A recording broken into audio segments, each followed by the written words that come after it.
Bismillahirrahmanirrahim. Alhamdulillah Rabbil Alameen. Assalatu wassalamu ala Rasulillahi sallallahu alayhi wa sallam. Halim wa salim bikum. Assalamu alaikum rahmatullahi katu. Likwani fati fi din. Assalamu ala mani taba huda. Kwani wati fi Afrika, Europa, Asia, Caribbean, America, kuli makan. Halim wa salim bikum. To my Fube community, Anjarama wa salam, Jautali, Marhaba, Jamwali, Jam Hamdulillah. My dear brothers and sisters, it gives me a pleasure today to talk about a famous African born in America by the name of Frederick Douglass. His exploits are well known, his speeches, he was an oratory genius. And he wrote something that should be permeated in the minds of every Black person who is born in America, who came to America, who's living in America, who wants to live in America. And this speech has haunted those who know for over 100 years. And this speech is so profound and is not discussed much by even African Americans, because the African Americans or Africans born in America, Afro Americans, Black Americans, Black folk, many different names that they use, are still focused on the elusive dream of being an American. Let's see who we have here today. We got here. Wa alaikum salam rahmatul katu. Thank you very much, my dear sister, for showing up today. Thank you very much. And the Black man and Black woman in America are still trying to figure out what are they and who they are and what they should call themselves. Now they have a new group. They call them FBAs, foundational, I forgot, Americans or something like this. They're basically in denial of their African heritage, or they'll give some cursory thing. They say, well, yes, we have African heritage, but our focus, our real heritage is American. I mean, we have all this going on in the United States today. And I remember I had a discussion with one of these, what they call them, FOAs, they call themselves. I asked a question, I said, if FOA, foundational FBA, I think it's called FBA. How you doing, my dear brother? Thank you very much for showing up. I really appreciate that today. Thank you very much. Let me show my brother here. Thank you very much. And Zaria, now please, if I'm wrong, please correct me, my dear brother. If it's a woman, please let me know, okay? Because I do not mean to disrespect anybody. So please correct me if I'm wrong. Thank you, my dear sister or brother.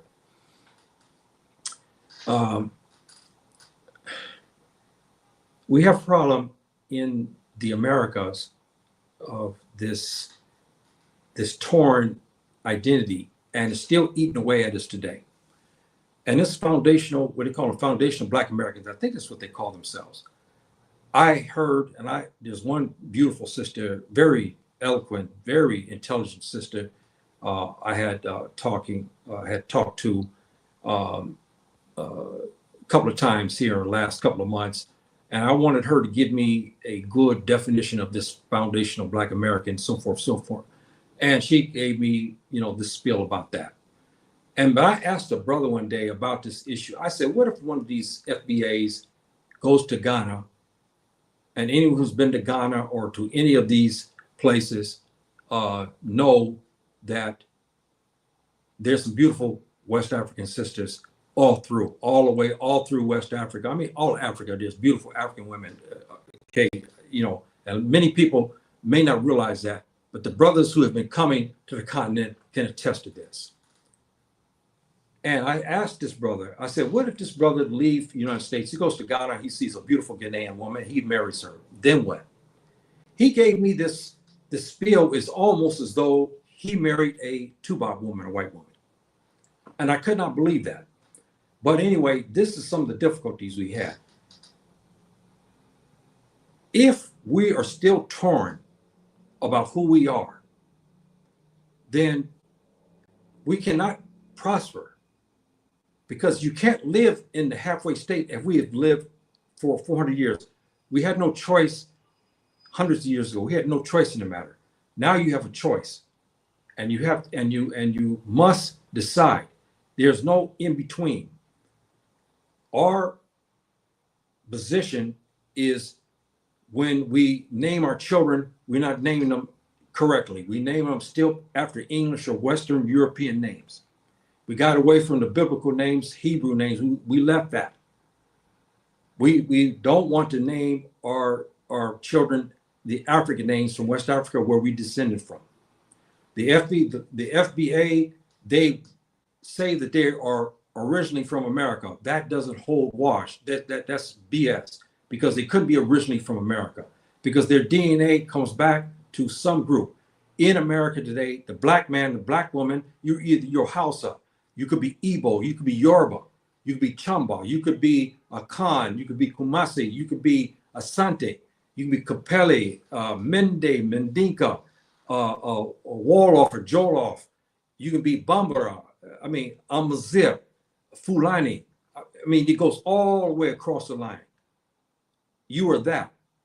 And your DNA will show you that. But you cannot say that you are from United States originally. You are not. You were brought to the United States. Now, did we have Africans did go to the Americas? And I believe we have kind of proof of this now, that they did come to the Western Hemisphere before the Europeans came. And I've talked about that before, and there's a lot of books on this scholarship about this, where they found gold that the Indians still possess. They tested this gold. The composite of this gold is only germane to West Africa. The Indians called the Africans Guinea, which became Guinea, because the gold, that's what they called this gold, Guinea. And so when the Portuguese did come to this region, they began to call people Guinea. Now we have Guinea. Remember, Guinea, Conakry, Guinea, Bissau. This is how this came about. And this gold was germane to West Africa. So we know that they were there before the Europeans, Tubac, got there. We know that. So we have problems in the area of identification. But Frederick Douglass and a whole host of others, Frederick Douglass was not a Pan-Africanist. He wasn't a black nationalist. He was a oratory genius, but he was also a man of vision. And he did not proclaim one or the other, even though he defended the rights of all. He was a man of justice, and he fought injustice. And he had his serious confrontations with others. I won't get into that, about what the African in America should do. Should he go back to Africa? Should he stay in Americas? This argument has been on our minds and in our lips and from our mouths for over hundreds of years. We know that, okay? We know that. So the black man and black woman in America, in his state of mind right now, he is not wanted. He is not liked. He is not championed. He is not heralded. He is none of the things that a human being should be accorded. He's not courted that. You live in America, you are given a tacit respect, but the infrastructure in itself gives you disrespect, except in the arena of entertainment. The arena of entertainment, singing and dancing, athletics, that arena is accepted. They will pay millions to see this done, to give them entertainment. But outside that arena, we're nothing. And I remember this old document was written one time when this black man in the 1920s, he was trying to hitch a ride to go from New Orleans into Galveston, Texas. And he got picked up by this old Tubob man. The Tubob saw him, he was a young man, so he asked him, he said, well, what do you want to do when you get over to Galveston? He started talking about entertainment, and he said, all you Nigger are entertainers anyway. You see, this is his mentality, meaning if you want to be a doctor, that's out of your realm. If you wanted to be a nurse, that's out of your realm. You want to be an educator, that's not you. You are an entertainer, because on the slave plantations, that's what we did. We entertained them during holidays and some others, so they let you play the fiddle, so you entertain. We've been entertaining them for a long time. Now you see this is $1 billion industry of entertainment that Black folk dominate. And many of our entertainers are very, very wealthy because of that. So back at hand, Frederick Douglass was giving a speech, and he wanted something to be said about this 4th of July. African Americans, Black man in America, Black folk, Afro-Americans today see 4th of July as a holiday, yes. Many of them look at it as a day that they too are Americans. This is a day that they can proclaim themselves as an American. They claim this day as a day of freedom for them. They feel this day is a day that they are accepted. Because July the 5th, they are now regarded as second-class citizens. They have an asterisk by their citizenship. But 4th of July, they're Americans. They're honorary Tubob. Frederick Douglass was given a speech what he called "What to the Slave is to 4th of July." As you look at this speech, brothers and sisters, we have to look at this and look at this for what it is. I'll get to the nuts of this. He says, I am not included within the pale of this glorious anniversary. 4th of July, he's talking about. Your high independence on reveals the immeasurable distance between us. The blessings in which you this day rejoice are not enjoyed in common. The rich inheritance of justice, liberty, prosperity, independence bequeathed by your fathers is shared by you, not by me. He says, the sunlight that brought light and healing to you has brought stripes and death to me. He go on to conclude by saying, this 4th of July is yours, not mine. You may rejoice, I must mourn.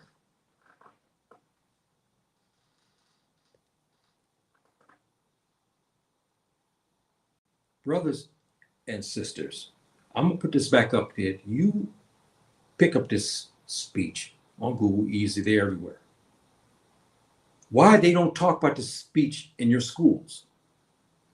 Why don't the Pan-Africanists and Black nationalists and all the others inside the United States don't talk about this speech? They're bothered, they're so busy on this day barbecuing, talking about this and that. That speech should be read to every Black person, especially our young folk, to get them to understand that, yeah, you live in America, but you are not an American. You were born in America, but you're not American. Because the things that were given to the Tubob, he still enjoyed today. You are not enjoying anything except entertainment. You are, yes, entertainment, you can get in that field. You are enjoyed. For that time, you are entertainer. You enjoy the Tubob enjoys your time there. But when you on the street, you're fair game. We see that how many athletes, they're big time. But when they drive down the road, what happens? They're nothing again but it's ordinary Negroes to the white roving policeman.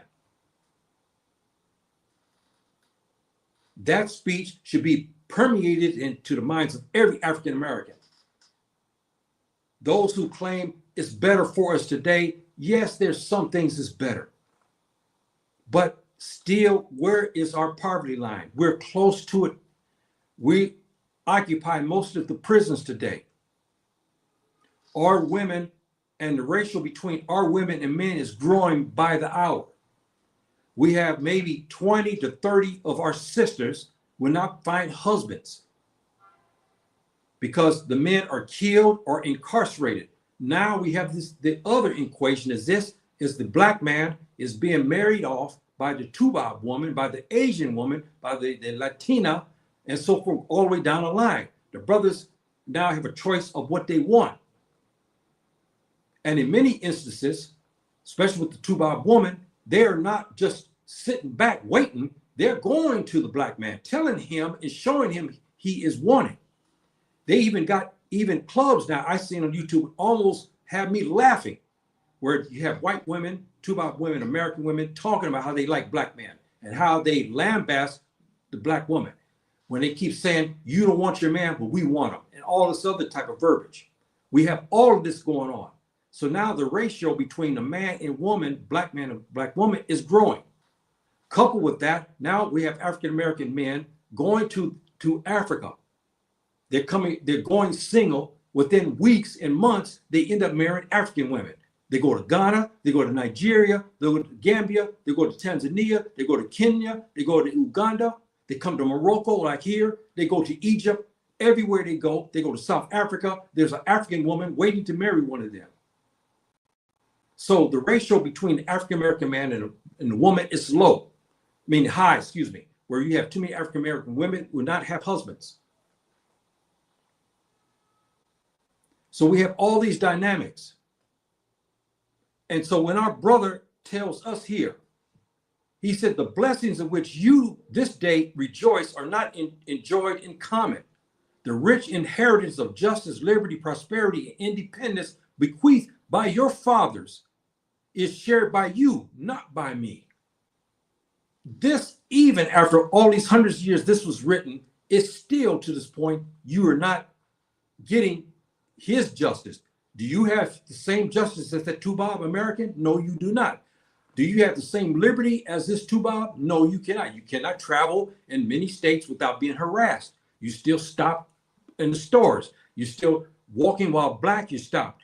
Jogging while black, you stopped. Driving while black, you're stopped. Shopping while black, you were stopped. Prosperity, you can't get loans. You can't get many different things. You can't even find rent. Independence, are you independent? No, you are not.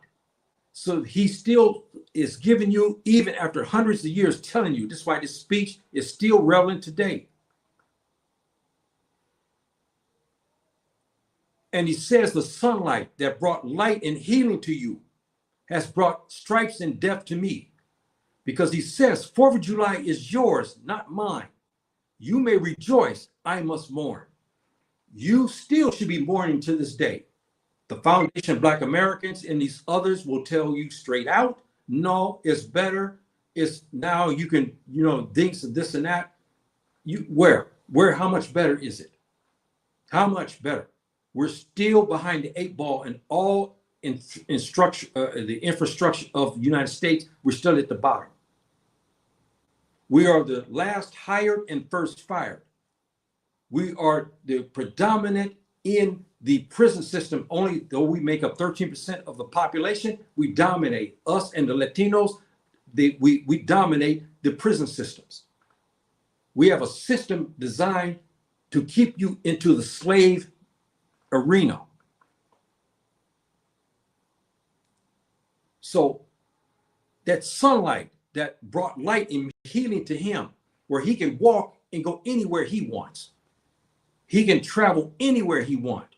He can go to any store he wants. He can go sit down in McDonald's or in Denny's or Jack in the Box, or he can go to Domino's. All those things and these independence, he can walk around. You cannot do this without some sort of harassment.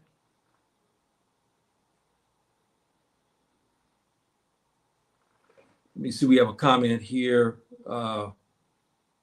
Okay, with our brother here, it says, for yours, not mine. You may rejoice, I must mourn. Yes. This speech, when you look at this speech is very, very relevant, and it's eloquently written, and it was eloquently spoken, and he hit the good points. And I don't know how African Americans, when you read this, many didn't know anything about the speech. Many said they heard about it in school, but it wasn't elaborated on. Majority of us don't even know nothing about this speech. And many of us don't care. And we have the foundation, Black Americans, I think they call this, they will go after Frederick Douglass if he was here today, which they are not on his level. See, so I don't know, brothers and sisters, the permeating thoughts about this speech, because many are not equated with this speech. The question has been asked by our ancestral brothers inside America: what should we do? Should we go back to Africa, or should we stay here in America? Louis Farrakhan made a speech here about a week ago, I think it was. I just happened to catch it. He was talking about, is it time for us to go? I didn't hear the whole speech. He was talking about what was going on. He's asking, what should we do? Should we leave? It's coming to that. Many of you don't know that in 2018, I think it was, there was a document drafted by the Ghanaian parliament at one time.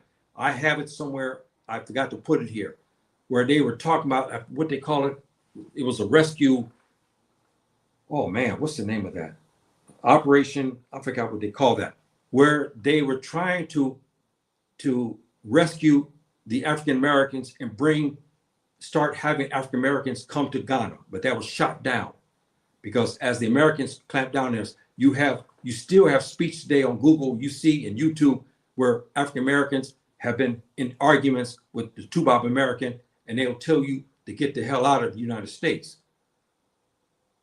But then they don't tell that your white brother, when you come over to the States, they tell you, we don't come over here to the continent. They try to give the African states and tell them, don't accept us. So they don't want us to have a home in America. They don't want us to have a home here in Africa as well. See, so we're in a situation where we have to start thinking now. Is America a sinking ship? Is the African American, is his situation better than it was in 1866 after slavery? In a lot of ways, yes. No one can deny you have the freedom to buy a car. You have the freedom to buy a house if you can afford it today.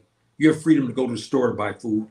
You have the freedom to go to McDonald's. You have freedom to bring your children to the school. You have freedom to a degree to do this and do that. Yes, you have that. But do you enjoy all of the freedoms that Frederick Douglass talked about? He says the rich inheritance of justice. How about the justice system? Is it giving you justice? No. Are you equated with the liberty? No. Is your liberty the same as the Tubac American? No, it is not. The prosperity that you think you have because you can go and buy a butter biscuit and victuals is not the same prosperity. He can go buy steak and potatoes, while you can only buy a butter biscuit and some victuals. That's all. And the independence, he can go anywhere. You cannot. See, so you cannot say that you have the same level of justice, liberty, prosperity, and independence as the Tubac American. You cannot. See, here we have another comment here. Okay, my dear brother, let me say something to those. I always put, if you read my heading here, I always tell you, put your greetings when you enter the chat. One of the most disrespectful things that we do as Africans is that we have lost the art of, one, respecting our elders. 2, greeting one another. We've lost that. And we are not the others. We are Africans. I don't care what language you speak in African culture. I don't care if it's Islamic. I don't care if it's Hebrew or what. Africans always speak.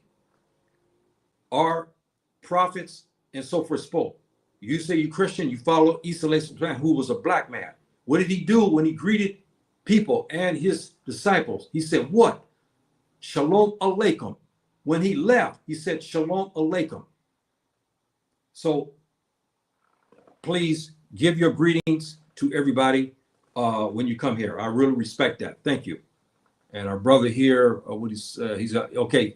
Thank you, my dear brother. Now let's look what you got to say here. There are hundreds of Africans in Libya trying to get on boats to go to Europe. Many die and drown in a makeshift of trying to get to America.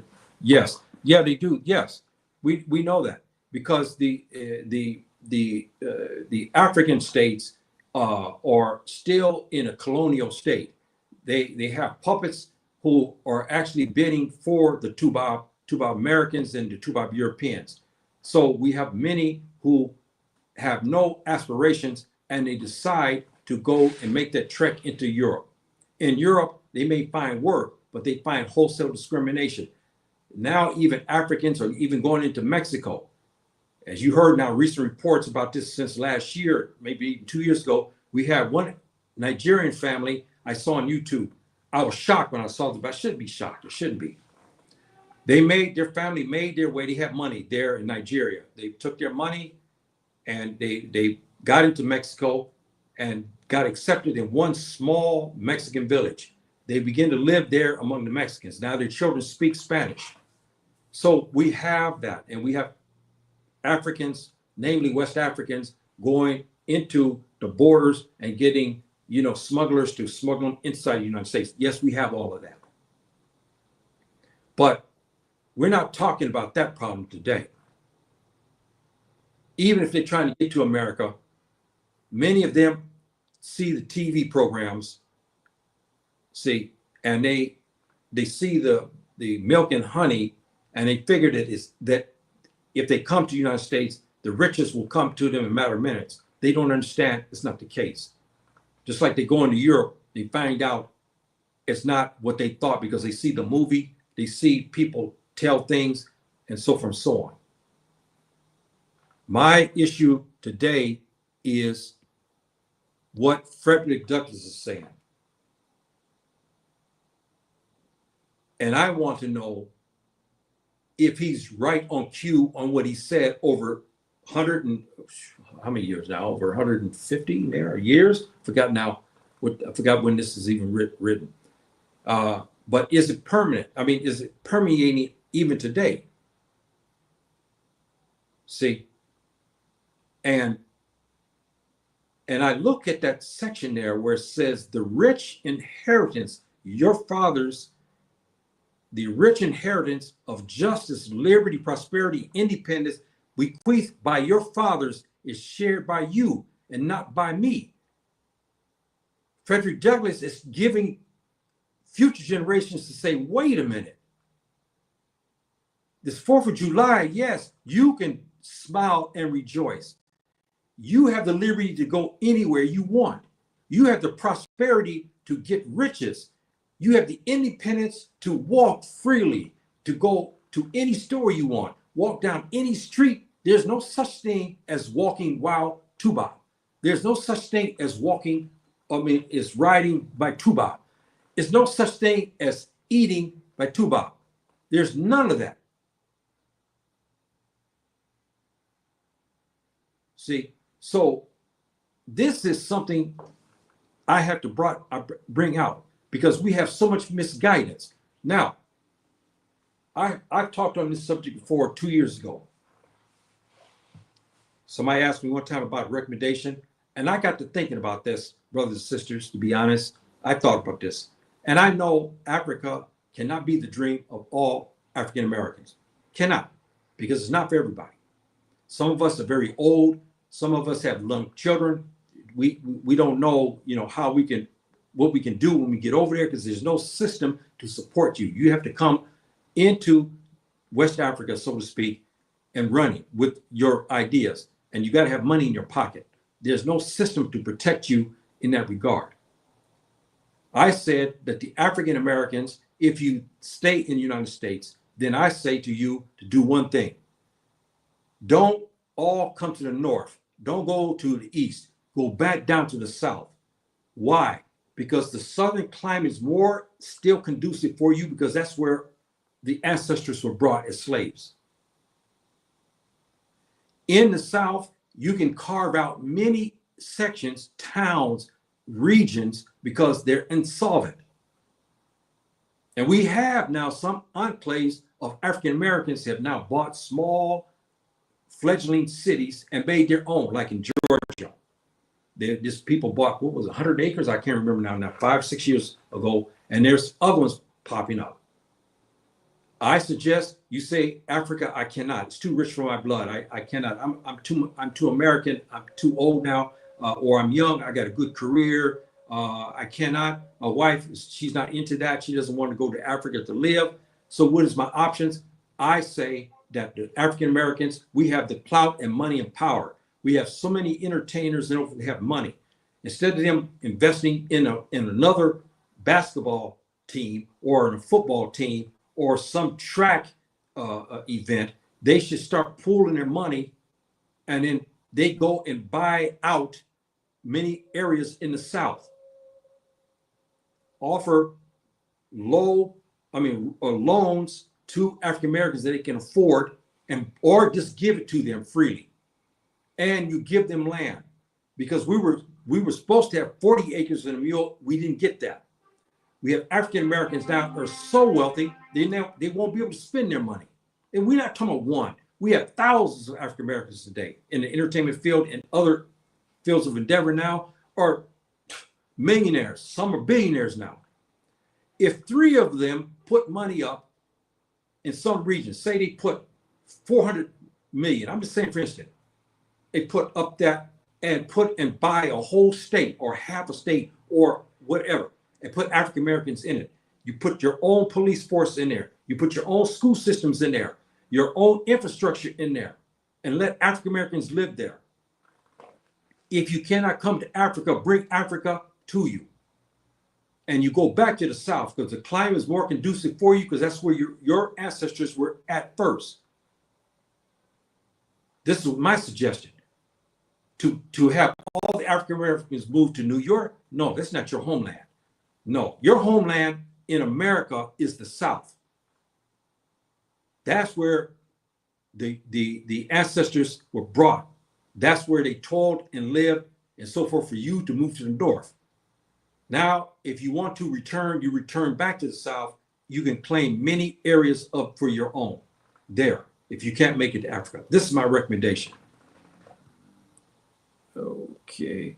And we got here our sister. Thank you, my dear sister. Salam to all. My issues with conversations like this is that I'm yet to hear anyone give back their Western credentials. I don't know. They shout that we should leave the West, but no one is giving up their passport. That's a good question. Let me keep this up here, because this is a very valid point my dear sisters brought up. Very, very, very valid. I agree. I understand exactly what you're saying. Our sister did bring an excellent point here. Now, our ancestors were hung. Our ancestors were castrated. Our ancestors were burned at the stake. Our ancestors were raped and had forced pregnancies. Our ancestors were working 15, 20-hour shifts. Our ancestors were beaten. Our ancestors were eaten up by dogs. No, you keep your credentials. It's earned. This is my opinion. It's earned. Now, not everybody can go to Africa. I have not said that. Cannot. I have said, if you follow my programs before, in Africa, there was Gaddafi. Many of you probably forgot about him. He was an Afro-Arab but he was actually a black man. He was a close friend to Farrakhan and other African Americans. Matter of fact, he had programs I saw before he was killed. He brought these beautiful African American sisters over from, I don't know, over there from different cities, beautiful girls, young women, 18, 19, 20, beautiful African American sisters. He brought them over to Libya and set them up. He proposed to the African Union that all Africans in the Caribbean and like in Brazil and Sierra Leone, Sierra Leone, and where I forgot others, and in the United States, give us African passports. So that way, African Americans can travel freely. When you had enough of the crap that's in Los Angeles, you have your African passport, you decide, look, man, I think it's time for me to leave. I'm going to do my research. I'm going to go to Zimbabwe. Other African Americans, you have African passport. You say, look, man, hey, I'm Muslim. You know what? Hey, I'm tired of this. Yeah, I'm going to go to Morocco. They proposed this. The Americans shot it down. The Europeans shot it down. I would not give up these credentials until the right time because you earned them. This is my opinion. See? So they shot that we should leave the West, but no one is giving up their passport. You should not. You should keep it because it's something that you earned. It is something that's an investment that our ancestors, they sacrificed their lives and whatnot to give you that. So you take it and keep it and use it because you earned it. This is my opinion. Okay, our sister here also says, I heard about that. I was 19 friends abroad. Yes, in Georgia, I don't know where it's the northern part of Georgia. Yes, they were harassed. Yes, they were harassed because, again, it's funny, isn't it? The Asians can have a little Tokyo or a little China store, they call it, or some other. The Latinos can have, this is little Havana, or this is Tijuana. But the African Americans develop something, and suddenly the Tubac American come after us and claim, now you don't want to be American. We weren't American from the beginning. What did Malcolm say? Malcolm said about this issue, about this American. He said, America, the rock fell up on us. And we don't even, because he said, if we were Americans, we would not have the problems of discrimination and everything else that we had. See, so we have that. And here we have dual citizenship.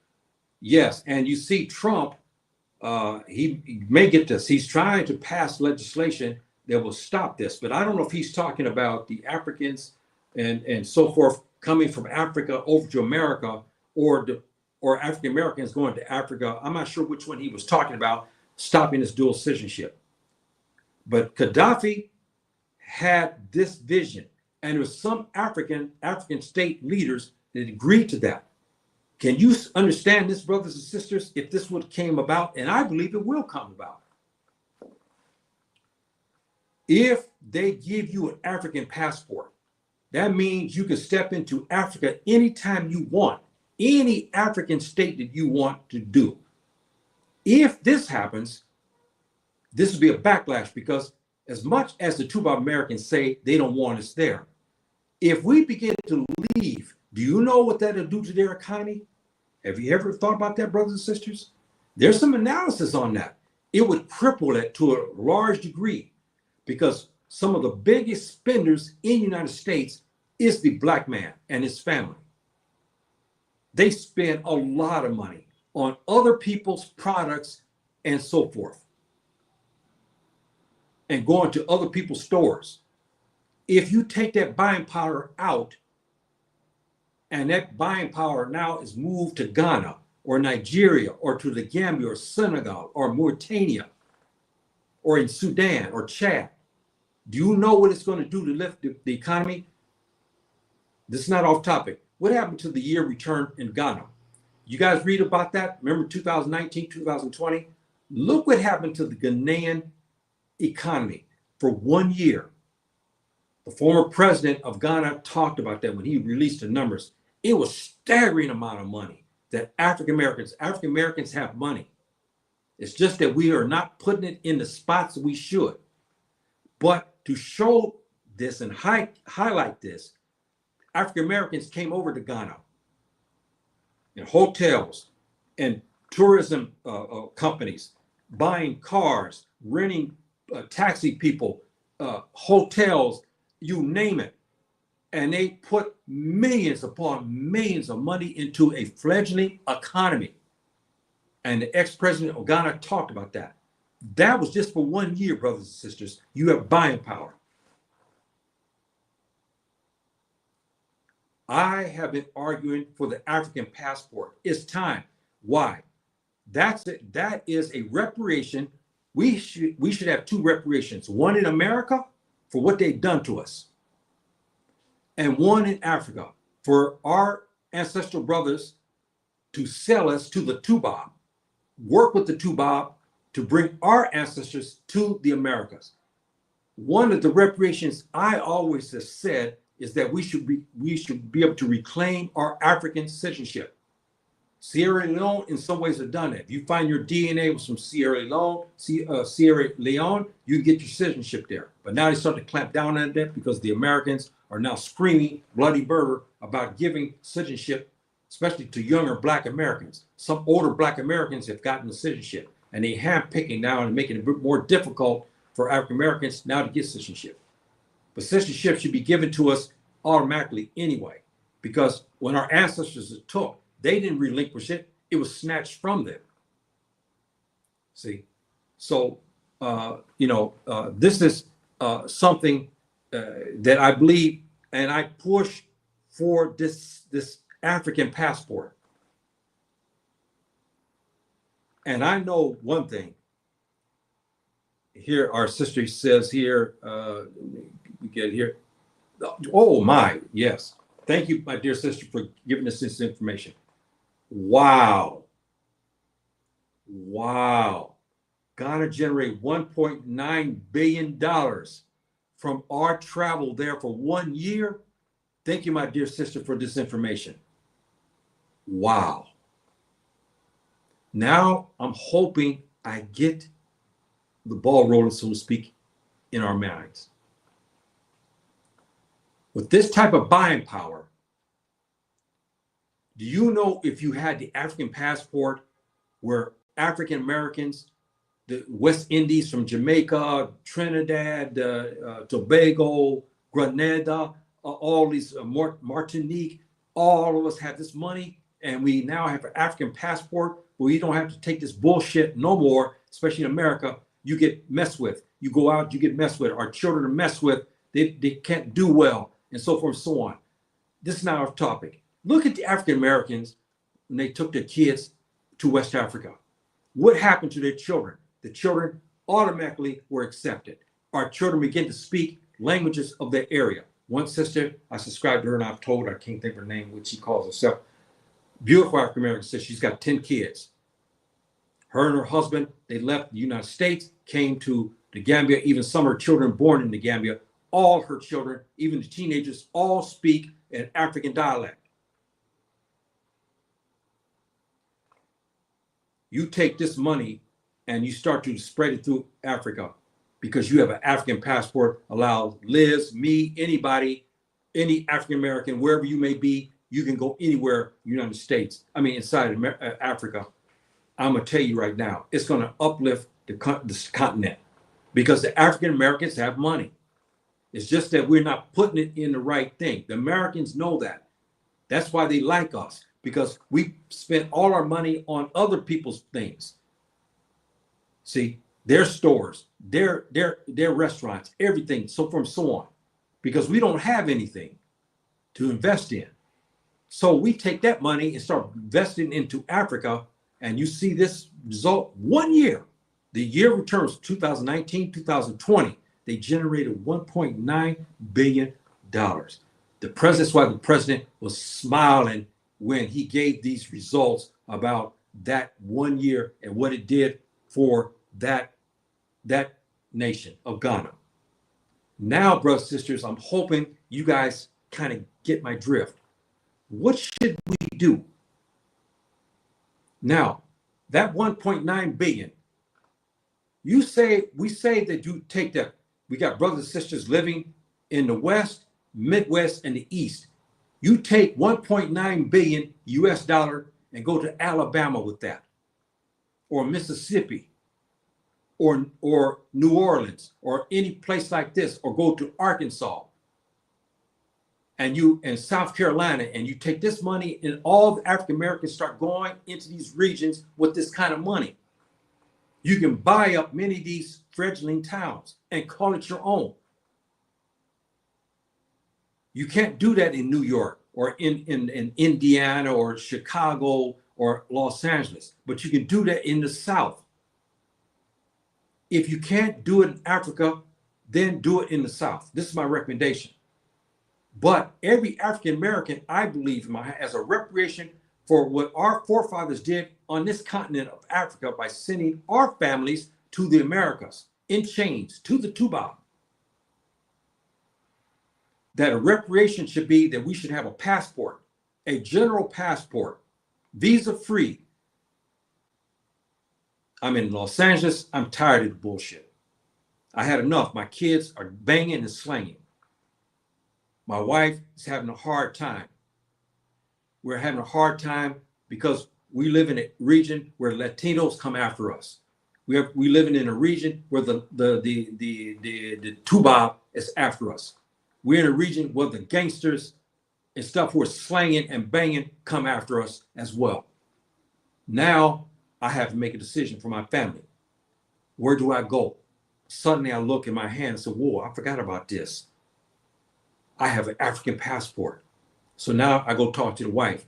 I discuss it with our children. You guys pull up these documents, not documents, these things on YouTube. Look at the African Americans who left from many different states with their children and how their children have adjusted in Africa, especially West Africa. Look at that. And you ask, these parents ask their children, 9, 10 years, some 13, 14, some are 5 and 6. They ask them, do you want to go back to America? No. They don't sit there, no.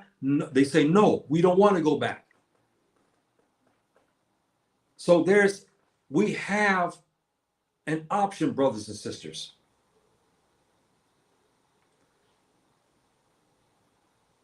If the African American with his clout and buying power, you start to legislate to the African Union here for the reparations, it's starting to happen. You have the luxury, if they finally signed off on it, you have an option. The Japanese American has the option to go back to Japan, don't he? The Jews, he can go back to Israel, huh? The Chinese can go back to China. The Thai man and woman can go back to Thailand. The Vietnamese can go back to his land. The Latinos can go back to Mexico City, or they can go to Nicaragua or wherever, Bolivia.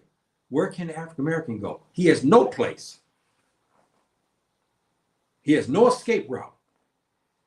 Now, if the African Americans push hard enough with this kind of buying power, let's look at what our dear sister has told us here. Let's look at this. Look at this buying power. Money speaks. African Americans and the Ghanaian government attested to this $1.9 billion. Influential African Americans with money in their pocket, plus middle class African Americans with money in their pocket, they start to go and hit the African Union. I have been saying this for years. And you start putting pressure on these leaders and say, look, I'm a descendant of my great-great-grandmother and grandfather was taken from this continent. I want her citizenship back. I want his citizenship back. Start putting pressure on the African Union. The African Union now funds a passport, which they did in 2021, but the Americans and the Western Europeans fought them. Do you know that they did have an African passport? It's supposed to be given to all Africans. It was passed. It was never nixed but they stopped it because the Americans and the others don't want to see a free Africa, but they want it allowed to the Tubac. He can go to any state he wants, free anywhere, but not another black man. See, that African passport is still sitting there. The Africans supposed to get it. Gaddafi proposed that the African Americans and the Caribbean Africans and the South American Africans also get these passports and let them start coming to Africa freely. And with this buying power, our sister here gave us evidence of 1.9 billion US dollars. With this type of assets coming into Africa, it speaks, and demanding a passport. It gives you the luxury, black man and black woman, the same luxuries that the Japanese have, the same luxury as the Jews have, the same luxury as the Chinese have. They can all go back to their homelands. We don't have that luxury. We only know United States. But if we have an African passport anytime we want, and say those who are retired, you go with your money, you go sell your house, so to speak, what African Americans have done, took that money and went to Africa and bought mansions, okay? And bought big acres of land. We have African Americans, especially in Ghana, who are now farmers. They took their money in America and they invested in land. We have African Americans invested in Ghana. They bought mini marts. Some have built schools. We have African Americans that have money. They're coming to West Africa. They come into Ghana. They open up barbecue places in the Gambia and other places. Our Jamaican brothers and sisters are opening up jerk chicken places all through the Gambia. It can be done, brothers and sisters. It can be done. If this is your cup of tea, if you want to live in a sea of black folk, then you come to Africa. Then you come to Africa, because if you want to live in a region where it's nothing but a sea of black folk, where your color is now advantageous, there's no more driving while black, walking while black, eating while black, shopping while black, all that's finished. Now you come out of your house, there's no roving white cop ready to gun you down. Now you walk in among a sea of black folk. Now you can eat the food that agrees with you. Listen to the African Americans who have come. They've lost weight. Their complexion's cleared up. Their health has been restored. Now they wear the clothes like this. That's contoured for your body. That's coloring, especially our sisters. They start putting on these beautiful African garments with the head wraps. There's nothing like it on this earth. I've been to Europe. I've been to Asia. I've been to the South Pacific. And I'm going to tell you now, and I've said this, I've seen beautiful women in Japan and Thailand. I've seen this. In Korea, I've saw beautiful, absolutely gorgeous women. I've seen beautiful white women in the United States and in Europe. But I've never seen the outstanding natural beauty of the African woman. Never. In Sudan, I was shocked. Even Malcolm talked about the beauty of the woman in Sudan. All across Bilad Sudan, what he called the land of blacks, going from southern part of Morocco all the way down to the southern part of Egypt, you look at the women, beautiful, beautiful women. As our brothers can attest who come to Africa, they're shocked at the beauty. You wear these clothing, these head wraps. I mean, look at the African American women who've adapted. You don't even know who they are until they speak. Say, hey, you know who I am? I used to live in LA. You're shocked. You thought they were Ghanaian. You thought they were Nigerian. You thought they were Gambian, because you can't tell the difference. And they have the clothing, the head wraps and everything that are germane to West Africa. And they look totally different. If this is what you want, then you come here. But if you can't do it, carve out the South. I see here thank you, my dear brother, for saying this. Thank you for greeting us. They just worked together, the 7th largest economy in the world. My, African family excluded. We could buy North Africa today if we, yes, only if we could share one agenda. Thank you, my dear brother. This is wise counsel. Ponder what our dear brother here is saying here. Ponder this. Our dear sister gave us the impetus and the evidence by telling us that the 1 year they generated here. Let me get her thing here. Okay, where you at, sister? Okay, where's your thing here? They generated 1.9 billion. 1 year. 1.9 billion dollars. Now, our brother is telling us something. As I said, look at the statistics. 7th largest economy in the world, the African family. That's excluding the Africans. We could buy up North Africa today if we want. You could buy up even West Africa, only if we could share one agenda. This is why I said the African born in America, the Africans born in the Caribbean, in South America, Central America, if they all got together and said, now it's time, I want to reclaim my African heritage, not African American heritage. Because one of the problems that we have, brothers and sisters, in West Africa, and I have to say this, we have many African Americans, okay, who are coming to West Africa and North Africa, and they don't want to be African. They still want to be African American. We have African Americans that come to Ghana. They don't want to live around the Ghanaians. I mean, the Ghanaian people. They don't. They want to live away in their own little confines. In the Gambia, we have the same problem. So the Africans now are getting mad with these African Americans by calling them, for Fulde language, we use the word Tuba, meaning white. We call them Black Tuba, because they may have the coloring and look of the African, but their ways and means and everything is white. See, so we start to have that problem.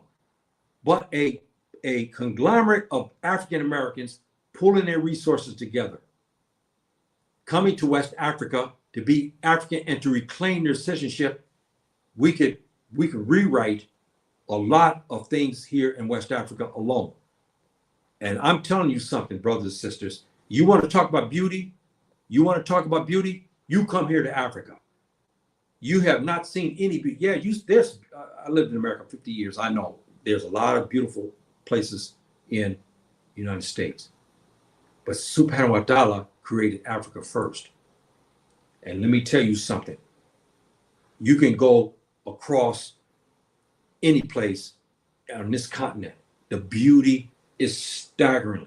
It is staggering.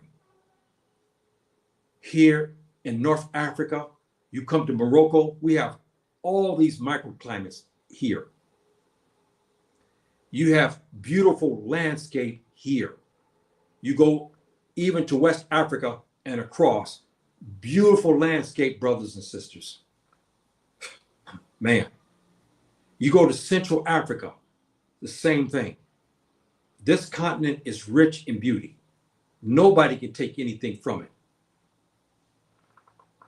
And our dear brother here, how you doing, my dear brother? Thank you for showing up. Thank you, my trusted friend and brother. Thank you very much for showing up. I really appreciate that.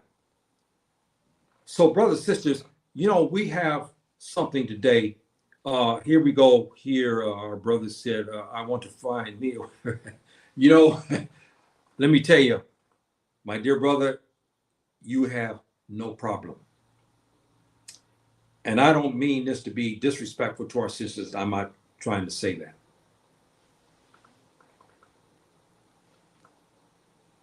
Our brothers come to anywhere and the African American man is sought out. He has no problem. Even the whitest Moroccan woman who are very pale. We have a lot of pale, very, very, very pale Moroccan women. They're married to African Americans. You can go anywhere across North Africa, but I will stay away from Tunis. Tunis is very racist against even other Arabs and Amazigh. They're very strange. Algeria, especially Libya, Egypt, you have no problem. Anywhere in Africa, the brother can go anywhere and find him a wife. Very easy, very, very easy, no problem. So that it's, that's something. Our dear brother, thank you very much, my dear brother, for your greetings. I support the opinion of the union to receive reparations. Yes, is a clever idea. We must come together, not waiting for a representative of the government to say so, but decide. Yes, this is what I was saying, my dear brothers and sisters. With the buying clout that our sister here gave us, Liz, 1.9 billion, 1 year. African Americans start coming to the conference of the African Americans, the African Union, which is held in beautiful Addis Ababa in Ethiopia. They have their conferences. We start to show up. We demand audience there. Okay, we demand the audience. With this type of buying power, they will do it. Because if they know the African Union, they know that here on this continent, we're waiting for this boost. The African American can do it. You think about this. Think about that, brothers and sisters. Okay? You think about how much money this is. 1.9 billion for 1 year. Don't you think the AU don't know this? They know this figure. If you're prominent and well-to-do African Americans, well-spoken and Pan-Africanists, go to the conference there at the AU in Addis Ababa, or do you say this in English? Addis Ababa, okay, yeah, in English, and Ethiopia, this is where their headquarters they have, and you demand an audience before all of the African states. We get these passports where every African American who's living wherever, he decides, hey man, you know what? Me and my wife, we had enough of this crap. We live in Mobile. We had enough of this. I did my research. I think I want to go to the Congo. I think today I'm going to take my children for a vacation. We're going to go there 2-3 months. I want to go to Accra, Ghana. This is what we can do if we have this passport. Now we don't wait on nobody. We have the African passport. This money will be coming into the African continent. Now it's going from black to black. You see, this is what I'm talking about. It's no longer the money, this 1.9 billion that we're talking about with Liz has showed us here, our sister here, that 1 billion in America is going to the Jews, going to the Latinos, going to the Asians, and going to the Tuba. But if you take that 1.9 billion and you cross onto this continent, it's leaving black hands going into another black hand. See, the Americans know that. This is why they'll do everything. Yeah, they talk crazy. Oh, you guys are nothing. You Africans, why don't you go back? They say that, but they know that they don't want to lose that. Because why? They know that you patronize them, Asians and Latinos and Jews and others, and Arabs too, and we patronize their businesses. You start taking that money, start bringing it here to Africa, they're not going to like that. They've already stated that's why they fight us. Now, they don't want us to have citizenship. They don't want that. They don't want us to have this citizenship here. That's why they fight you for that. And I see with our brother here, I'm anxious for brown and black people now there ever before. Brothers, please open to start for people to register and to make. Okay, I'm not quite clear. Maybe I'm missing something here. Let me. I think I kind of understand what you're saying. Open a start for people to register, and it can be matched for. Okay, what do you mean? Please give me a little bit. Please give me something to better understand this. Your comment, my dear brother. I appreciate that. Okay, and what we say, the AU cannot be trusted. Yes, we know that. We need our Pan-Continental Council. No European observers. Yes, failing that would need our sultans under emperor like before. Okay. Yes. One thing, brothers and sisters, we know what's happening in African states. We know what's going on. We have puppets. We know they're weak. We have now 3 new leaders, so to speak, of Burkina Faso, Niger, and Mali. They're kind of now opening up their market, especially Burkina Faso now, for African Americans to come there and get citizenship. So we're starting to see this, but the others are not free yet to do this. Ghana just gave 200, but if you look at 250, I think it was, new citizenships, or 500, now I can't remember now what it was, but the majority of the people were my age. Only a handful was there because the Tubac told them, we don't care about the older people, you want to give it to them, but the younger ones who have influence, don't give it to them yet. So we still have this problem.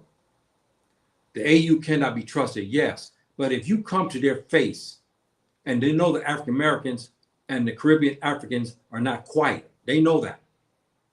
So if they renege, we start, you know how the brothers are in the United States, man, you know, they're wrong, they get to talking, right? And we get all over the media, and they already have enough problems as it is. If they say they're going to give the African passport, we're going to hold them to their word. I believe with the clout of African Americans coming to the AU and going there, going to them and say, look, this continent, our continent here, you took my ancestors from here and you brought us to America. They didn't relinquish their citizenship. The citizenship was taken by the Tubac. So now I'm reclaiming my grandmother or my grandfather's citizenship. Give me that passport. See? And I believe they will vote on this. It's starting to come this way. They need that push. And brothers and sisters, I want to make sure you understand this. I'm not trying to say that everybody get an African passport, they should leave. I'm not saying that. No. But you have the option. If you look at the United States, why do all the other nationalities have the option to go somewhere? You don't. The Mexican go back in Mexico. The Chinese can go back to China. Japanese can go back to Japan. The Jews have Israel. They can go over there. The Latinos can go all the way all over the place in South America, Central America, and so forth and so on. They have a homeland they can go to. The African Americans, the only one don't have no such homeland except Los Angeles, California, or Dallas, Texas, or Washington, D.C. That's their homeland, which that homeland now belongs to the Tubac. It's not African. But if you have the African passport in your hand, you have now your concepts will change. Instead of you taking that money for 1 month, 2 month vacation, you're going to go into St. Louis, Missouri, and you go flood the Jewish hotels. You go flood the eateries of the Italians or the Irish. You go flood the pastries of the Frenchmen and spend all your money there. Now you start taking your money, you have money, you have your African passport. Now you put that money in black hands. You go and come to Senegal, Dakar, and you spend your money there. Or you come to the Gambia, or you come to Mauritania, you go wherever you want. And I will say this, brothers and sisters, we should look at that and have options. All the other nationalities have options. They have a escape route. The African Americans have none. Where are you going to escape to? You have nothing. The Jews can go back to Israel, which many of them have done. Many Japanese have gone back. They go back and forth. How about us? We can go back. We can go from Los Angeles to Dallas. That's all. We can go from Los Angeles to San Diego. We can go to Washington, D.C. But we don't have that option of going back to Africa without a fight. See? So this is something that I believe that we should look at. And I want to see African Americans, powerful African Americans who are African Americans not by default, but Pan-Africanists in their heart, having money and rank and file, powerful Black people, necessarily not just entertainers, but powerful oratory geniuses that we have inside the United States. We ain't talking about the Uncle Tom and the down the river Negroes. No, we're talking about the Pan-Africanists and the Black nationalists who want to see the betterment and give another avenue for African Americans to explore. They come to the AU and start pushing. It will work. It almost passed with Gaddafi. He pushed the AU. It was getting there, and they killed him, didn't they? Huh? Because he said he was slated to be the president. He said, once I'm president of the AU, he said, I'm going to put into legislation to give passports to the Caribbean Africans and to the African Americans and the South American Africans. Huh? Yes. And he said this in a speech. See, I believe this could be a foundation that can work. So I don't know what you guys think about that. How many of us want that option? You're sitting there in Los Angeles. You're sitting in Phoenix, Arizona. Things not going good. No, but you have money and you have some clout. And now you have an escape option. You have an beautiful African passport. The African passport that they have made is beautiful. Whoever designed it is a beautiful passport. And let me tell you something about that passport. That African passport will generate a lot of interest around the world. See, and the Americans know that. That's why they went to shut it down. And now we're starting to get a economic base. They don't want to see that. See, and Gaddafi, you pull up that speech and what he talked about. He says, I'm going to be voted president. I'm going to put this in law. That means the African Americans, what they would do is they would go to New York City or Washington, D.C., and they'll go to respective African states. And they'll fill out the paperwork once the whoever these persons are verified that you are African American. You put in your paperwork, you come back to that respective embassy, Senegal, whomever, where you go, and they give you your passport. Do you know, brothers and sisters, what that would do? Do you know how much this would generate? Do you know how much power that passport would now hold?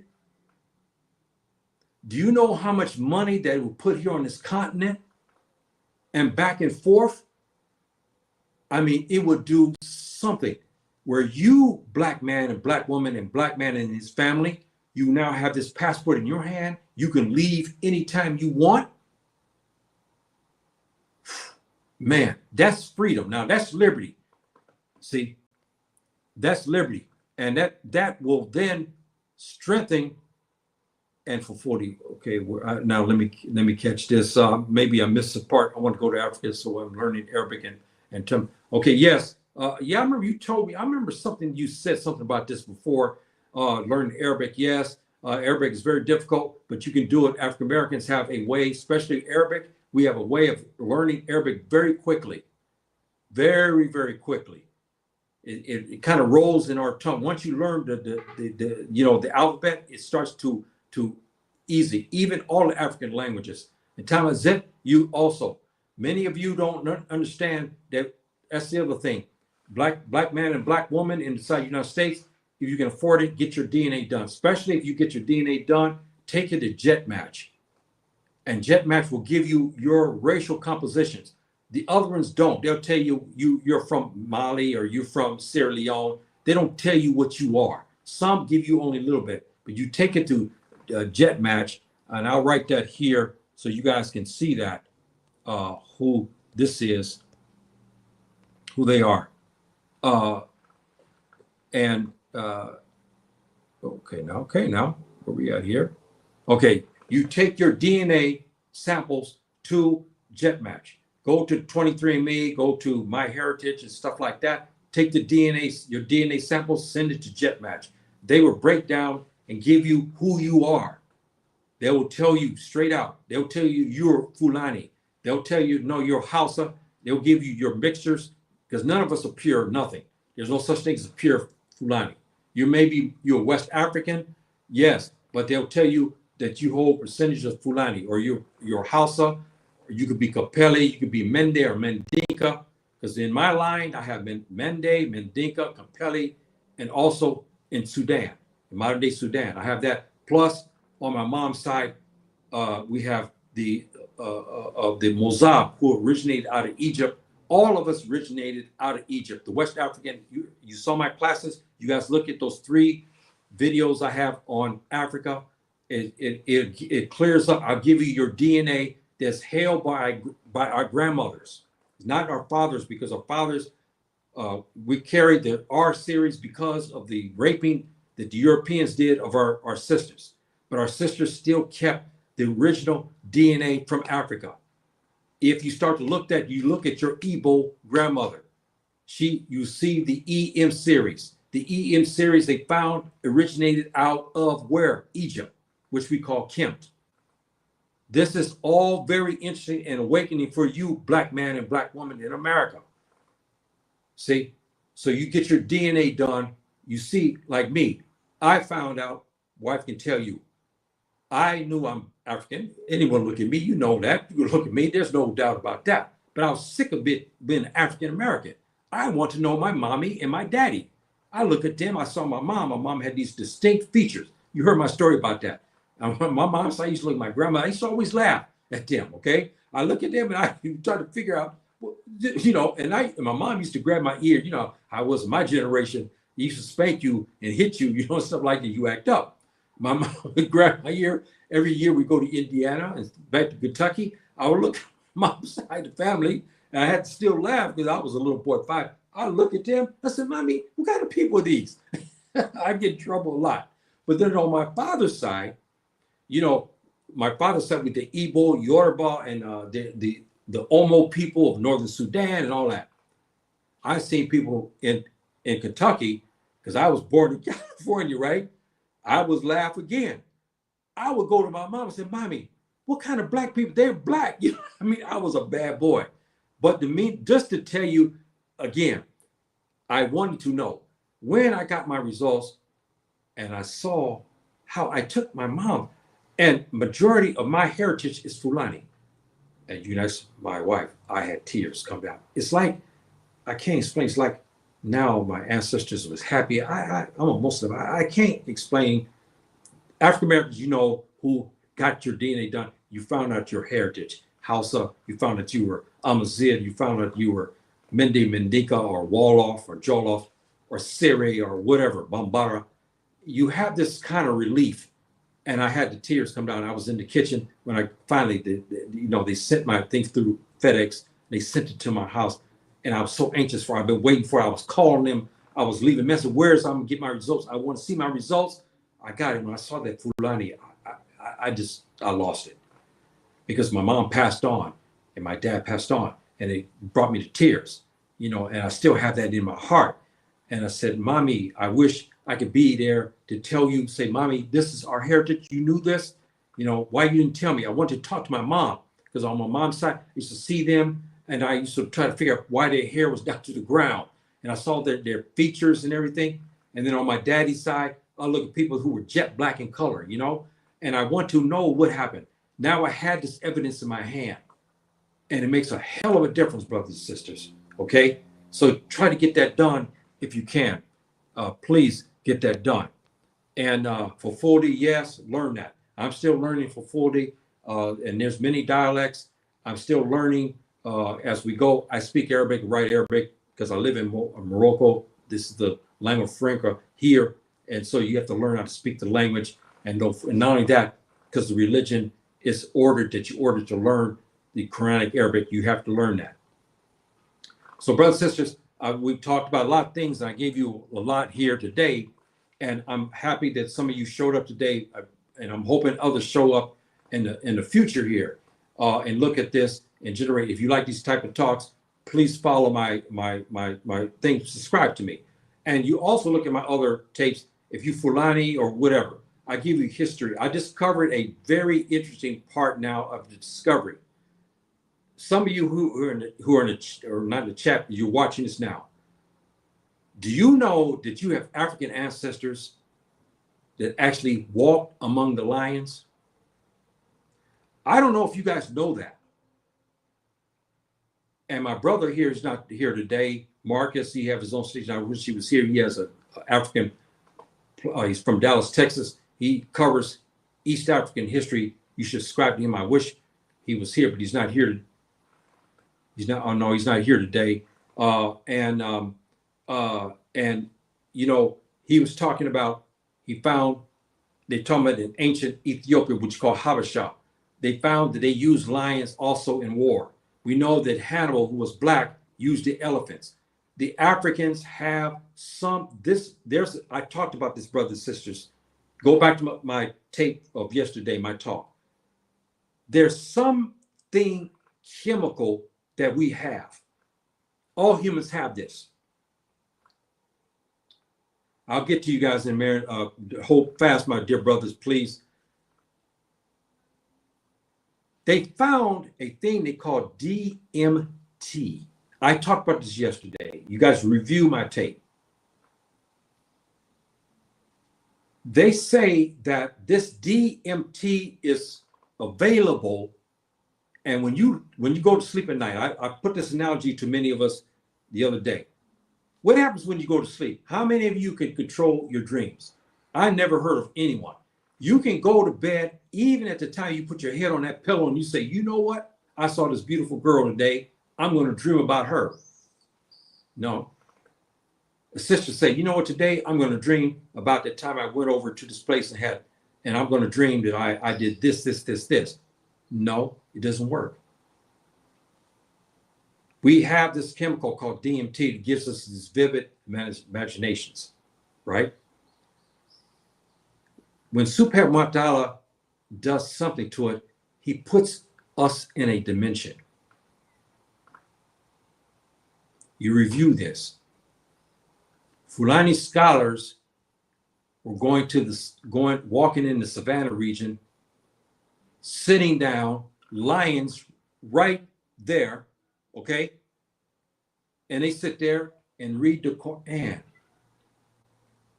And the lions were right there, and they didn't attack them. I show another picture of another Sufi master, scholar, Islamic scholar. His case, I'll get into another day. Short on this, his donkey escaped, ran through the savannah. He went searching for him. 1 day, 2 days, he found his donkey. The donkey had been eaten by a lion pride in the savannah. When he got near this region, he was met by the head of the pride, pride, that's what they call the lion pack, by the male lion who was the king of the pack. He approached our Fulani Sufi scholar. The Sufi scholar spoke to him in the Arabic language and gave him words from the Quran and told him who he was, and the lion got quiet. From that time, the lion became his companion. Brothers and sisters, I'm telling you this now. The Africans have something. The same Africans also went in journeys, came back from these journeys in space, and began to draw maps of the universe. Brothers and sisters, this is something.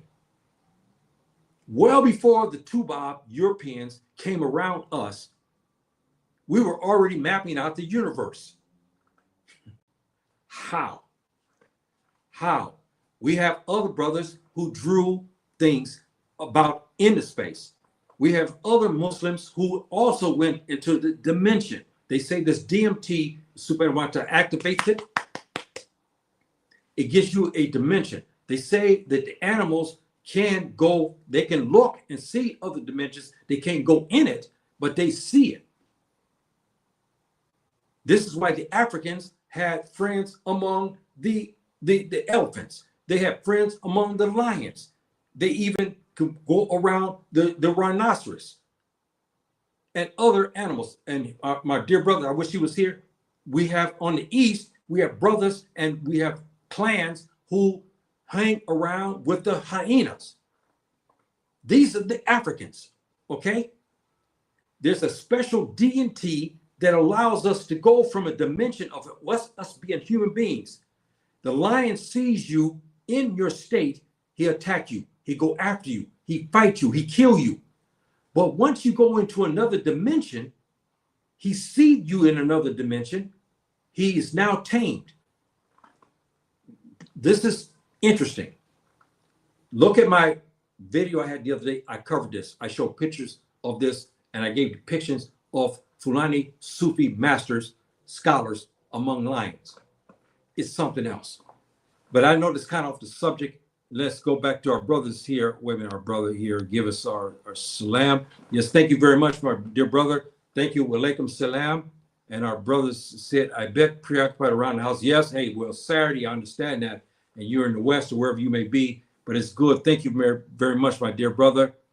And here, good ideas and thoughts moving ahead. I support this. Yes, my dear brother. You guys think about my words here. Please think about this, okay? And ponder that. Because as we start talking about this, I want to see a faction of African Americans and Caribbean Africans as well from Jamaica, Trinidad,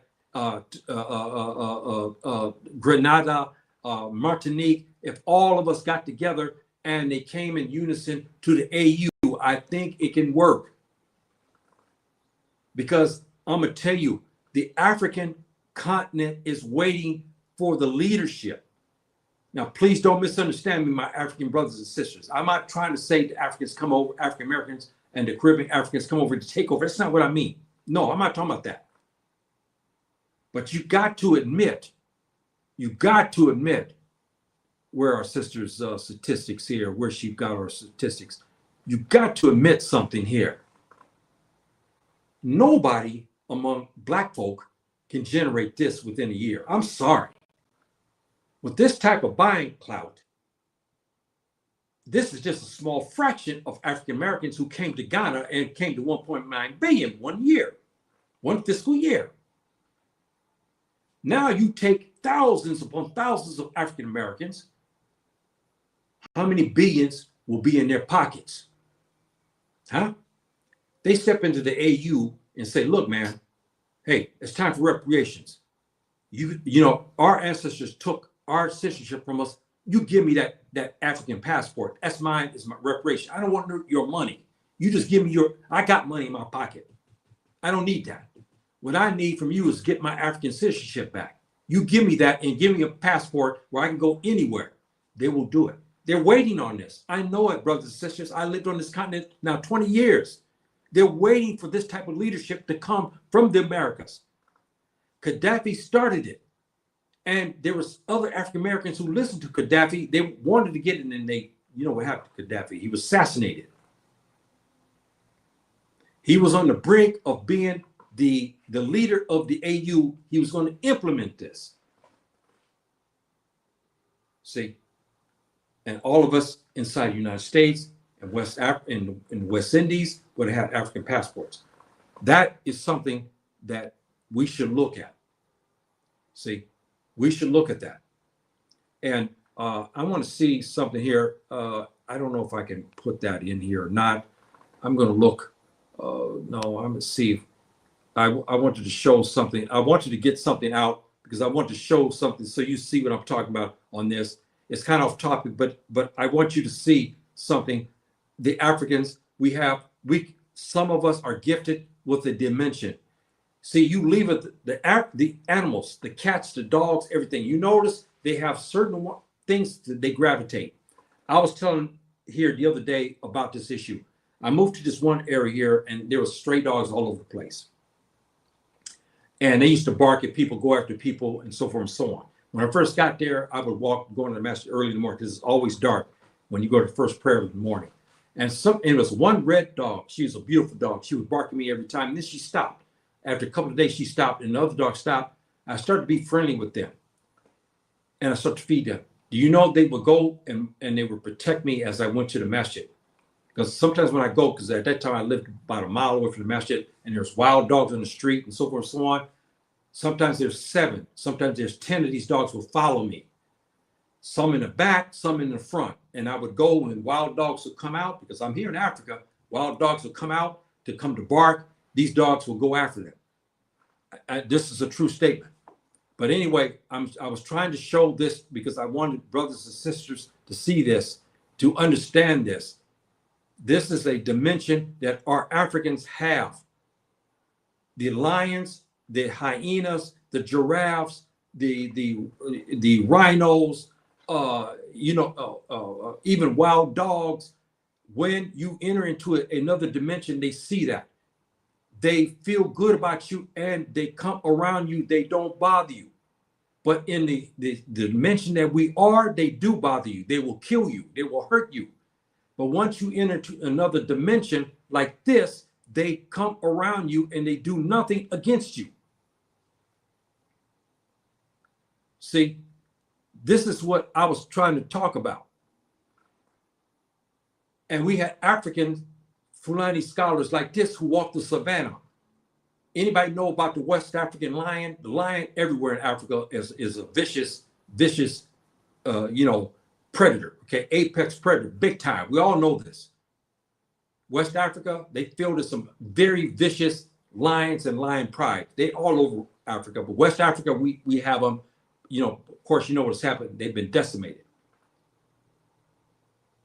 You explain to me how African man, a man, period, a human being, can walk into a savannah region in a killing zone where the lions come and they see him. Yes, they approach him, but then he's in a dimension, they see him and they stop and they sit and they stay quiet. Not reading the Bible, no, reading the Quran. That's the other issue. And we have documents talking about these issues, brothers and sisters, okay? And again, like I was talking about, these brothers said they went into another dimension because they say this DMT chemical that we produce in the brain, I believe Subhanahu wa ta'ala activates this. I believe this. This is only conjecture. I do not know. Allah alam, I say in Arabic language. The Muslims understand what I mean by that. I don't know because he knows best of all things. But I'm asking the question, how do these brothers, without all the modern technology, come back and draw maps of the universe? Without all the technology we have today, well before the Europeans even had a clue. See, how, brothers and sisters, how did they do this? See, this is some of the things I want us to know. How did they do this? They entered into a dimension and they allowed to travel into outer space and they come back and draw out. I'm sorry, universe. I'm sorry now. You guys think about this. This has been proven by modern technology. The Tubab came to West Africa. He heard about the Africans. He said, I'm going to go over here and visit. I heard about this. When the Africans gave them about a star system that they didn't even know nothing about, and they verified it. How did these Africans get this? How? See, we have to ask, how did they get this? How did they do this? How? You guys think about that. See, you think about that. How? When the Europeans now, they came out of their dark ages, now they developed telescopes and other devices that could help them to look into outer space. When they found out the Africans had already been doing it without their help and their advice and their technology, they wanted to know how too. So they started to come to the continent. They went to ancient Egypt, and then which we call Kemp, and found suppositories and found things like this. They want to know how the ancient Egyptians, we call it the Kemetic people, which is our ancestors from West Africa, we descended from them. They want to know how they found out about Sirius star system and Orion. Later in the 18th century, Europeans were told by other Africans, there's some Africans over here that know about the Sirius star system. They went to visit them and found out. They gave them many things they didn't even know until now it's been verified in modern times. This is what I'm talking about, brothers and sisters. See, and this is something that, again, that I'm raising these issues. All of this is pertinent to give us something about Africans and so forth and whatnot. and hopefully that it'll pique your interest. From invaders, yes, this can be free from black land. Yeah, see, again, yes, my dear brother, this is what I was saying. You African Americans, you African Caribbeans, where you may be, you have your choice. If you want to live in a sea of black folk, you got to come to the continent. You want to live where you can walk out of your house without a roving white cop come after you. You come to Africa. If you want to be able to shop in a store, go to a market without somebody following you, claiming that you are black and you're ready to steal, you got to come to Africa. If you want to now to take your money, instead of giving it to the white and Jewish banks and giving your hard-earned dollar to the Jews and the Latinos and the Asians in their stores, you say, I want to give it in the black hands, and you don't have the black businesses, you come here to Africa. If you're looking to establish a powerful conglomerate, come here to Africa. It's open for you to do it. If you have amount of money, you can buy acres of land here in Africa and build you many things. We have African American who left United States. This is over 20 years ago now, maybe 30 years ago. He had some money. He ended up gotten a loan from one chief, gave him land. And I think it was Ghana, if I'm not mistaken.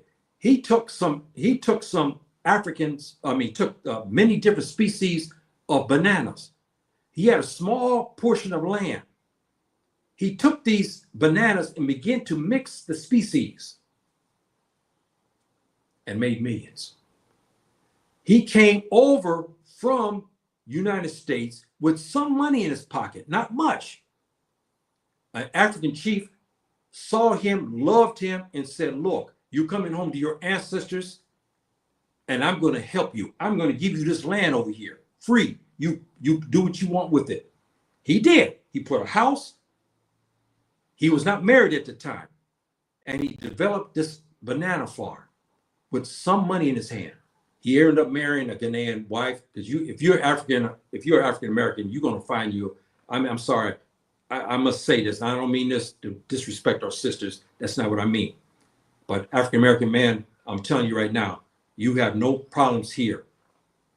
Find you a wife, and you will get a wife if you come here and you're a good man, and you will find your wife very easy here.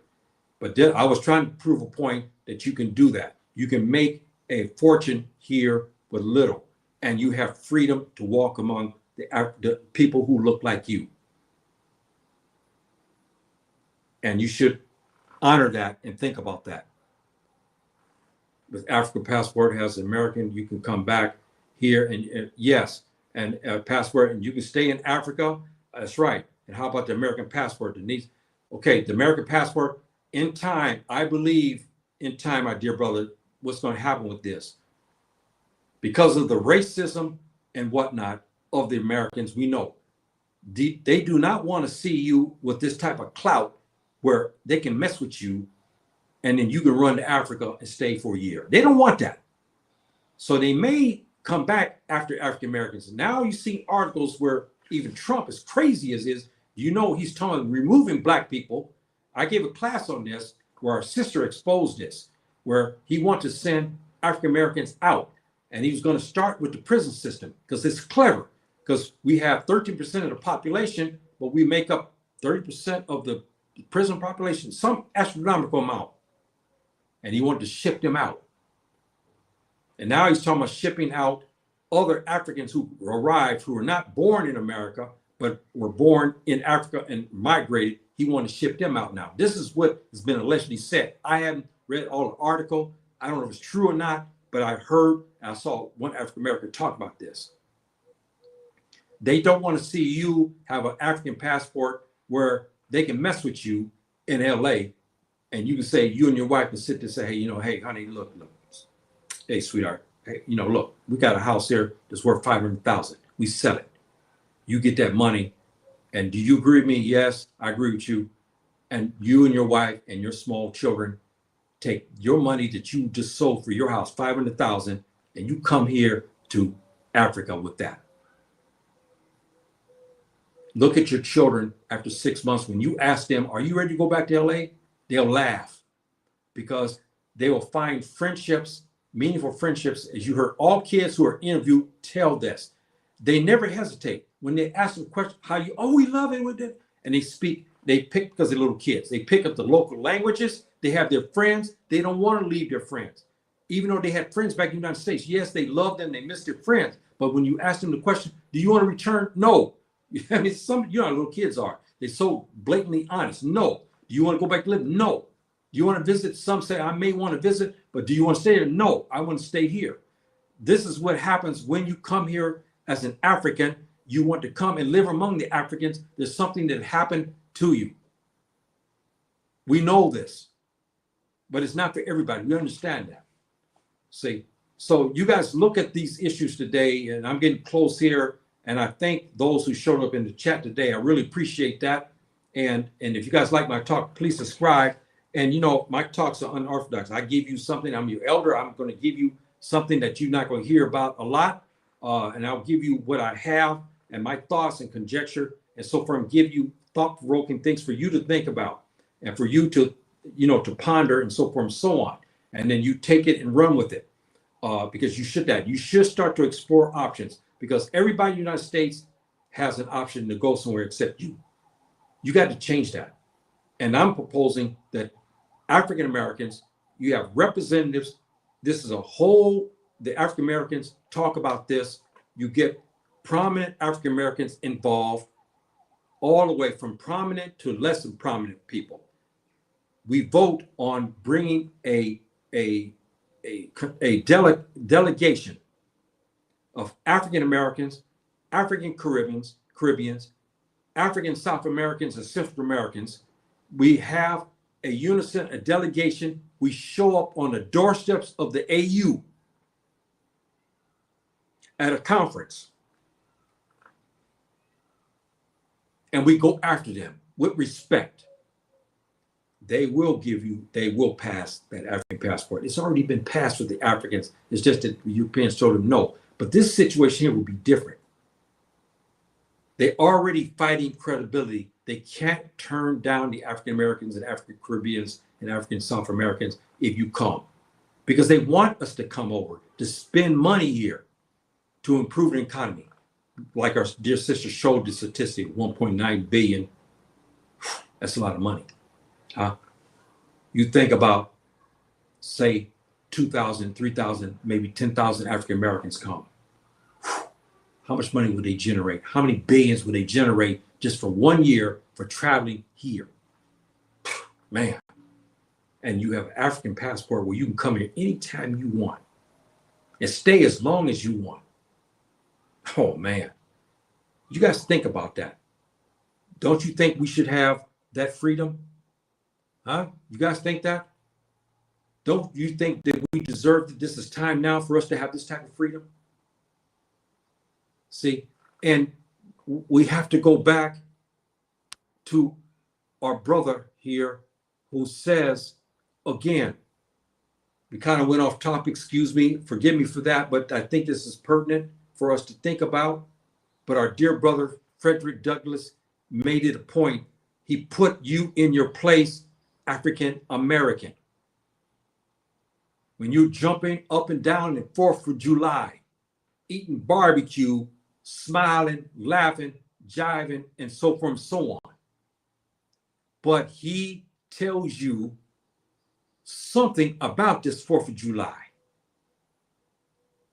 He's telling you, he said, the blessings in which you, talking about the Tuba, which you this day rejoice, are not enjoyed in common, talking about the African American. The rich inheritance, talking about the Tuba, the rich inheritance of justice, liberty, prosperity, and independence that the Tubab enjoys, bequeathed by your fathers, the Tubab, is shared by you, not by the African Americans. The sunlight that brought light and healing to you, the Tubab American, has brought stripes and death to me, the African Americans. The 4th of July is yours, Tubab American, but not mine. You may rejoice, Tubab Americans. I must mourn, African Americans. This is what he's saying. We can't get past that. It is still relevant today. I don't know if you disagree with me or not, You may say, no, we made it. Everything is okay now. We're accepted. You may have this. But I beg to differ with the African Americans who say we are now free and we are now regarded as Americans. I disagree fully with that. So, brothers and sisters, today I really appreciate our brothers and sisters who came today. I really greatly appreciate this a lot today, and I really appreciate this that those showed up. I'm hoping that you guys, come and subscribe and spread this tape and so forth and whatnot to everybody. And and like I said, you may not agree with everything I say. I understand that, no problem. We talk about this and we wait, and maybe this can happen, and hopefully in time we may have this happen where this passport, African passport, does come into our hands. And I'm gonna tell you something. You may not understand it today, but you will understand it once you have it, and you have it in your hand. And now you are now truly free African Americans. What I mean by freedom, the Europeans can go back to Europe anytime they want. Everybody else can go to their respected nations. Now you as a black man now have the independence and the freedom now to go from Los Angeles or Phoenix or Washington, D.C. or Mobile, Alabama or Jackson, Mississippi, and come into Africa to any state that you want. Do you know what that would do for you? The freedom now, what that would do for you, that is unprecedented for the African American. After 400 years there in the United States, what freedom do you have? You have nowhere to go. You're trapped. When they screw with you, where you go? You have no place. You think you go from one city to go to the next, you still have the same roving white cop who's after you in another state. You go to Kansas, he's there. You go to Los Angeles, he's there. When you go to Dallas, Texas, he's there. You go to many different places, he's there. But when you come to the African continent, his power over you is gone. His power over you is gone. He cannot get you and play racial politics with you. It's over. See, his power is not, yes, he may be able to control things, but he cannot control the full narrative of you in Africa like he does in America. He has the infrastructure to back his play. He don't have that power over you here in Africa. And that's why they don't want to see you come here. They don't want to see you with the African passport, because that'll give you the freedom that he don't want to see you have.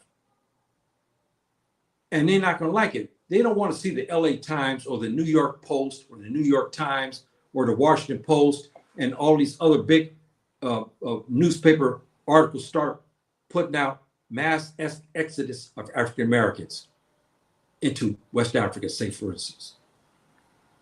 And this renaissance, this migration, African Americans within a fiscal year through West Africa produced $20 billion for the economies of West Africa. That's not unfeasible, brothers and sisters, because you look at the hundreds who showed up. I forgot how many thousand. It was not that many showed up, and they produced 1.9 billion. Just think if there's 500,000 of us leave, 500,000 of us, and say 90% of us come to West Africa. Woo-wee. Do you see the money? And you come here, and now you go back and forth. The question was raised, what would the American government? In time, they would get upset because they don't want to see you have this freedom, because they have genocidal, racist notions against you. They don't care about the Japanese, Chinese, everybody else can go back and forth, but they don't want to see you with this freedom. They don't care if you travel from LA to Kansas City, because they still got the roving white cop and the infrastructure to take you down in Kansas City or Dallas or Houston, see, or any other place. They still got the white roving policemen that can take you down. But when you go from Los Angeles to Accra, Ghana, when you step out there, you see a sea of black folk, that white roving cop is not there anymore. That white roving cop and his justice system, where he can put you on a lie in jail and get you prosecuted, put you away for 10 years, is gone. He can no longer go after you now while running while black, shopping while black, while traveling while black, vacationing while black. All of these things is gone. His power over you is, they don't want to see that. So you guys think about my words on this. And you ask the question about the freedom. And my last word on this again, those African Americans, you have money. If you can't come to Africa, you don't want to. You say, look, you know what, man, I'm too American. We have that. We understand that. I can't. I don't want to come to Africa. I don't want to adjust to that. Then go to the South. And like our brother here said, and I think our sister here said, you get together. And we have already had some groups of African Americans bought areas in the South. You start doing it, African Americans, you start to have conglomerates, and you start to go down to the South and move and buy these small fledgling towns. Or you create new towns, you buy 90 acres of land here, 100 acres of land over here. You go in this state, in the South, you go over here, and you start to build these black empires within America. It can happen. Where you field policemen who are black. You field the superintendents of schools is black. You have a university and so forth is predominantly black. You have an infrastructure that is mostly generated by black dollars.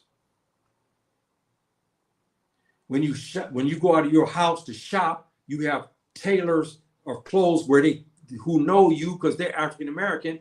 They fit you with the clothes better. They know what you want. They know what you like. Now you have a black tailor who can fit you in your clothes. The sisters now come out. They have hairdressers who know how to handle your hair. You have all of this infrastructure in the South if you do that, if you decide to do this. If you can't come to Africa, then you bring Africa to you. See? So you have the option. You guys think about these things I said today, and you drop me a line. If you agree with me, you have thoughts on this, or you think this is feasible about the African passport. Think about that. Go over the speech of Frederick Douglass again, and you tell me what you think about that as well. If it's relevant to you today. Do you believe that the South may be the new Renaissance for you?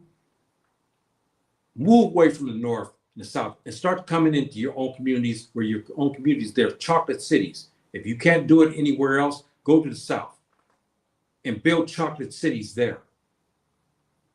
So you have these options.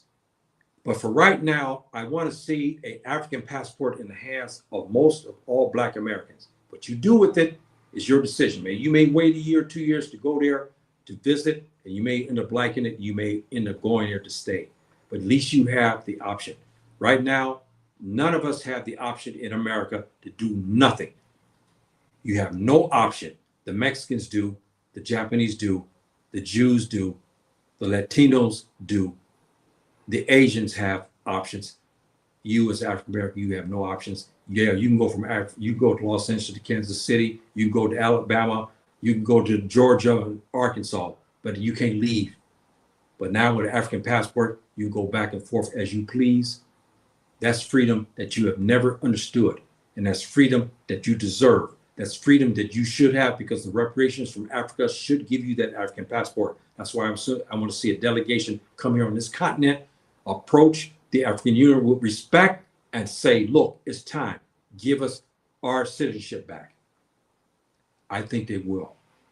I really believe that. I really believe that.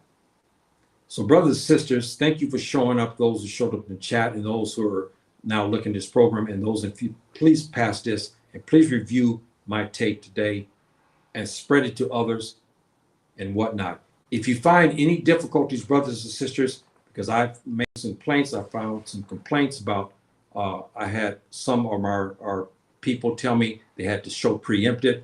I heard some say that when they clicked to review my talk. They couldn't find it. A whole problem. If you have a hard time, please send me a note to let me know so I can file this complaint with YouTube, because some have already did this and I did file a complaint. So, please get a hold of me and let me know. I hope some ambassadors are listening here to carry this message for our passport. It's time for all. Yes. Now they're waiting.